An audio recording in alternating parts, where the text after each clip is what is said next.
2025 ASEAN శిఖరాగ్ర సమావేశం ఏ దేశంలో జరగనుంది? మలేషియా. 2025లో జరిగే ఆసియాన్ సమ్మిట్కు మలేషియా ఆతిథ్యం ఇస్తున్నది. 47వ ఆసియాన్ సమ్మిట్ 2025 అక్టోబర్ 26 నుంచి 28 వరకు కౌలాలంపూర్లో జరుగుతుంది. మలేషియా 2025 ఆసియాన్ అధ్యక్ష పదవికి ఇతివృత్తం వచ్చేసి అనుకూలత మరియు స్థిరత్వం, అనగా ఇన్క్లూజివిటీ మరియు సస్టైనబిలిటీ. రాష్ట్ర హోదా చర్చల మధ్య కేంద్రం లడఖ్కు ఏ ఆర్టికల్ను అందించింది? ఆర్టికల్ 371. ఇటీవల నిరసనల తర్వాత కేంద్ర ప్రభుత్వం రాజ్యాంగంలోని ఆర్టికల్ 371 కింద లడఖ్కు ప్రత్యేక నిబంధనలను అందించాలని సూచించింది. 2025 అక్టోబర్లో హోం వ్యవహారాల మంత్రిత్వ శాఖ మరియు లేహ్ అపెక్స్ బాడీ మరియు కార్గిల్ డెమోక్రటిక్ అలయన్స్ ప్రతినిధుల మధ్య జరిగిన చర్చల సందర్భంగా ఈ ప్రతిపాదన చేయబడింది. 2026 వింటర్ ఒలింపిక్స్కు టార్చ్ బేరర్గా భారతదేశం నుండి ఎవరు ఎంపికయ్యారు? అభినవ్ బింద్రా. భారతదేశపు తొలి వ్యక్తిగత ఒలింపిక్ బంగారు పతక విజేత అయిన అభినవ్ బింద్రా ప్రతిష్టాత్మక మిలానో కార్టినా 2026 వింటర్ ఒలింపిక్స్కు టార్చ్ బేరర్గా ఎంపికయ్యారు. 2008 బీజింగ్లో షూటింగ్లో స్వర్ణం గెలుచుకున్నప్పటి నుండి ఒలింపిక్ ఐక్యతకు ప్రతీకగా ఆయన ప్రయాణం ప్రపంచవ్యాప్తంగా లక్షలాది మందికి స్ఫూర్తినిచ్చింది.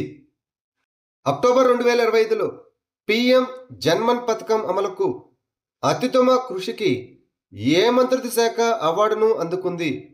మహిళా మరియు శిశు అభివృద్ధి మంత్రిత్వ శాఖ.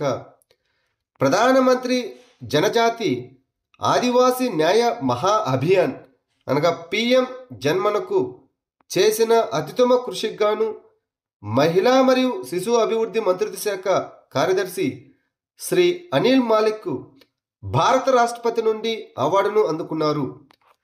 గిరిజన వ్యవహారాల మంత్రిత్వ శాఖ న్యూఢిల్లీలోని విజ్ఞాన భవన్లో నిర్వహించిన ఆది కర్మయోగి అభియాన్ జాతీయ సమావేశంలో ఈ సత్కారం జరిగింది. పోషకాహారం, విద్య మరియు పిల్లల సంరక్షణ కోసం ఇది కృషి చేస్తుంది. జైమెక్స్ 25 అనే వ్యాయామం భారతదేశం మరియు ఏ దేశం మధ్య నిర్వహించబడుతుంది? జపాన్.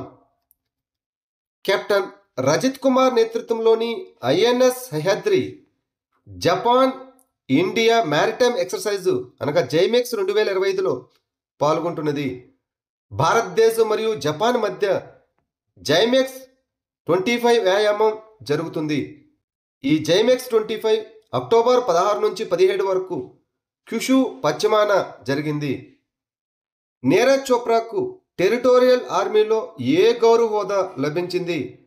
Lieutenant colonel. నీరజ్ చోప్రాకు టెరిటోరియల్ ఆర్మీలో లెఫ్టినెంట్ కల్నల్ గౌరవ హోదా లభించింది. అక్టోబర్ 22, 2025న న్యూఢిల్లీలో జరిగిన కార్యక్రమంలో ఆయనకు లెఫ్టినెంట్ కల్నల్ హోదాను ప్రదానం చేశారు. ప్రపంచవ్యాప్తంగా జాతీయ సైబర్ భద్రత అవగాహన మాసం ఎప్పుడు జరుపుకుంటారు? అక్టోబర్లో. భారతదేశం మరియు యునైటెడ్ స్టేట్స్ ఆఫ్ అమెరికాతో సహా ప్రపంచవ్యాప్తంగా ప్రతి అక్టోబర్లో జాతీయ సైబర్ భద్రత అవగాహన మాసం జరుపుకుంటారు. ఈ నెల సైబర్ భద్రత యొక్క ప్రాముఖ్యత గురించి అవగాహన పెంచడం, సురక్షితమైన ఆన్లైన్ పద్ధతులను ప్రోత్సహించడం లక్ష్యంగా పెట్టుకుంటుంది.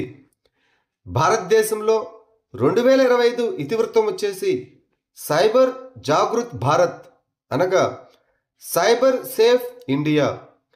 సైబర్ బెదిరింపుల నుండి రక్షించడానికి ప్రపంచ థీమ్ వచ్చేసి ఆన్లైన్లో సురక్షితంగా ఉండండి అనగా స్టే సేఫ్ ఆన్లైన్. జస్టిస్ ప్రతిభా సింగ్ ఏ అంతర్జాతీయ సంస్థ సలహా బోర్డు చైర్పర్సన్గా నియమితులయ్యారు? విపో. ఢిల్లీ హైకోర్టు న్యాయమూర్తి అయిన జస్టిస్ ప్రతిభా సింగ్ 2025 నుంచి 2027 టర్మ్ కోసం ప్రపంచ మేధో సంపత్తి సంస్థ విపో సలహా బోర్డు న్యాయమూర్తుల పర్సన్గా నియమితులయ్యారు. జోంబీ డీర్ డిసీజ్ అని కూడా పిలువబడే క్రానిక్ వేస్టింగ్ డిసీజ్ ద్వారా ఏ జంతువులు ప్రధానంగా ప్రభావితమవుతాయి? జింకలు, ఎల్క్, దుప్పి మరియు రైన్డీర్. అమెరికాలోని ఫ్లోరిడాలోని ఆరోగ్య అధికారులు ఇటీవల జోంబీ డీర్ డిసీజ్ అని కూడా పిలువబడే క్రానిక్ వేస్టింగ్ డిసీజ్ కేసులను నిర్ధారించారు. ఇది జింక, ఎల్క్, మూస్ మరియు రెయిన్డీర్లను ప్రభావితం చేసే ప్రాణాంతక నాడీ సంబంధిత వ్యాధి. ఇది కేంద్ర నాడీ వ్యవస్థను అనగా మెదడు మరియు వెనుపాము ప్రభావితం చేస్తుంది. సోకిన జంతువులు బరువు తగ్గడం, లాలాజలం కారడం మరియు వింత ప్రవర్తనను చూపుతాయి. చికిత్స లేదా టీకా లేదు మరియు ఈ వ్యాధి ఎల్లప్పుడూ ప్రాణాంతకం. మానవ కేసులు ఇంకా నిర్ధారించబడలేదు. 2025-29 సంవత్సరానికి గాను ఐయుసిఎన్ జాతుల మనుగడ కమిషన్ మొదటి ఆసియా చైర్పర్సన్గా ఎవరు ఎన్నికయ్యారు? వివేక్ మేనన్. ఇటీవల భారతీయ వన్యప్రాణుల సంరక్షణకారుడు వివేక్ మేనన్ 2025-29 సంవత్సరానికి గాను international union for conservation of nature IUCN జాతుల మనుగడ కమిషన్కు చైర్మన్గా ఎన్నికయ్యారు. ఈ కమిషన్ యొక్క 75 సంవత్సరాల చరిత్రలో ఈ పదవిని నిర్వహించిన మొదటి ఆసియాన్ ఆయన. ఈ ఎస్ఎస్సి అనేది జీవవైవిధ్యాన్ని రక్షించడానికి మరియు జాతుల మనుగడను నిర్ధారించడానికి పనిచేస్తున్న 11,000 మందికి పైగా నిపుణుల ప్రపంచ network. Google cloud chief product ఆఫీసర్గా ఎవరు నియమితులయ్యారు? కార్తీక్ నారాయణ్. కార్తీక్ నారాయణ్ గూగుల్ క్లౌడ్ యొక్క చీఫ్ ప్రొడక్ట్ మరియు బిజినెస్ ఆఫీసర్గా నియమితులయ్యారు. ఆయన గతంలో యాక్సెంచర్లో చీఫ్ టెక్నాలజీ ఆఫీసర్గా పనిచేశారు. ఆసియాలో అతిపెద్ద సాల్ ఫారెస్ట్ అయిన సరండ భారతదేశంలోని ఏ రాష్ట్రంలో ఉంది? జార్ఖండ్. సరండ ఫారెస్టు ఆసియాలోనే అతిపెద్ద సాల్ అడవి. ఇది జార్ఖండ్లో ఉంది. సాల్ అనేది తేమతో కూడిన ఆకురాల్చే చెట్టు. ఈ సరండ అనగా 700 కొండల భూమి అని అర్థం. స్థానిక జనాభాలో దాదాపు 80% మంది హో, ముండా, వరాన్ మరియు ఇతర ఆదిమ తెగల వారు నివసిస్తున్నారు. కాళీ టైగర్ రిజర్వ్ ఏ రాష్ట్రంలో ఉంది? కర్ణాటక. కర్ణాటకలోని ఉత్తర కన్నడ జిల్లాలోని కాళీ టైగర్ రిజర్వ్లోని అటవీ అధికారులు ఇటీవల స్థానికంగా కట్టే కిరుబా అని పిలువబడే చారల హైనా యొక్క అరుదైన దృశ్యాన్ని నమోదు చేశారు. ఈ కాళీ టైగర్ రిజర్వ్ పశ్చిమ కనుమల్లో ఉంది.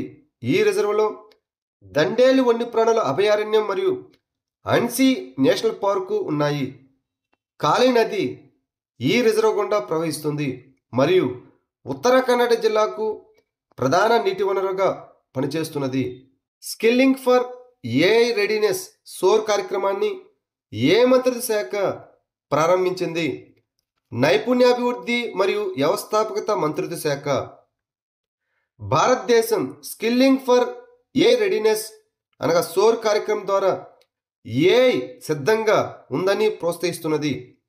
స్కిల్లింగ్ ఫర్ ఏఐ రెడీనెస్ కార్యక్రమాన్ని నైపుణ్యాభివృద్ధి మరియు వ్యవస్థాపక మంత్రిత్వ శాఖ ప్రారంభించింది. ఇది ఆర్టిఫిషియల్ ఇంటెలిజెన్స్ అభ్యాసాన్ని పాఠశాల విద్య మరియు ఉపాధ్యాయ శిక్షణలో అనుసంధానించడం లక్ష్యంగా పెట్టుకుంది.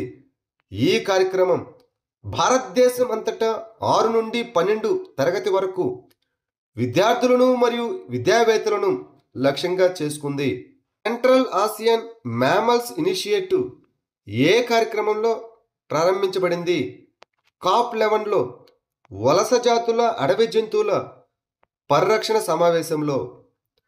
మధ్య ఆసియా అంతటా వలస క్షీరదాలకు ప్రధాన ముప్పులను పరిష్కరించడానికి క్యామీ 2014లో COP11లో వలస జాతుల అడవి జంతువుల పరిరక్షణ సమావేశంలో ప్రారంభించబడింది. ఈ కార్యక్రమం మంచు చిరుత, సైగా జింక, బుకారా జింక, పర్సియన్ చిరుత మరియు అడవి ఆకు వంటి జాతులను కవర్ చేస్తుంది.